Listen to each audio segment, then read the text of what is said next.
Most mornings, I'm up before the sun. Not because I want to be, but because I have to be. I slip out of bed, careful not to make a sound, and head straight to the kitchen, where I brew the cheapest coffee I can find. It's better, but it gets me through. I stand in front of the fridge for a moment, looking at the calendar. Rent's due in 5 days.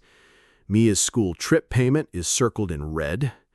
The utility bill is already a week late. I rub the back of my neck and exhale. There's never enough time, never enough money, but I can't let her feel any of that. Before I leave for the first job, I sneak into Mia's room. My daughter, 7 years old, and my entire reason for breathing, is curled up under her purple blanket, holding her stuffed giraffe like it's her best friend. "Morning, superstar," I whisper. She blinks, then smiles. Always smiles, even half asleep. And so do I. Every single day I push past the stress, the ache in my back, the bills in the mailbox, because I don't want her to carry any of that weight. It's mine. I chose to bring her into this world. She didn't ask to carry my burdens. I was working at a warehouse, honest work, long hours, low pay.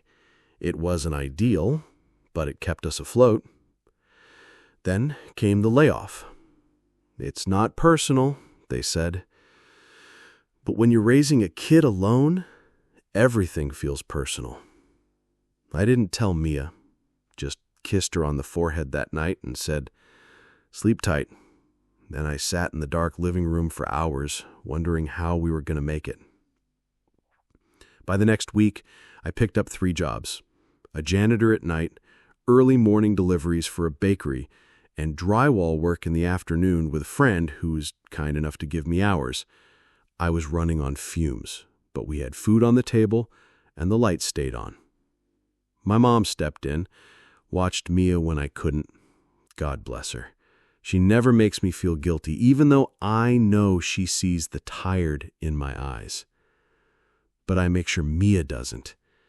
Every night I race home to make her dinner, even if it's just boxed mac and cheese with some frozen peas tossed in. I give her a bath, let her splash and giggle, and we read a story. Always a story. Same ones most nights, but she never complains. She just wants her dad. After she falls asleep, I stay up late, studying online for an IT certification I can barely afford. I know it's the only way out. Something more stable, something I can build a future on. Some nights I fall asleep with the laptop open and the lesson half watched. Some nights I just sit and stare at the screen, overwhelmed. But I keep showing up. One night, after her bath, Mia looked at me and asked, "Daddy, are you tired?" I smiled, a little. "Then why do you keep working so much?" I knelt down in front of her, wrapped her in a towel, and said, "Because I want you to know that no matter how hard things get, you never give up. You fight for what matters. And you, baby girl, you matter most." She wrapped her arms around my neck and whispered, "Then I'll never give up either." That's the thing that keeps me going. Not money, not pride, her. I smile through everything, not because it's easy, but because she's watching. And I want her to see what love looks like when it's tired, broke, and still standing.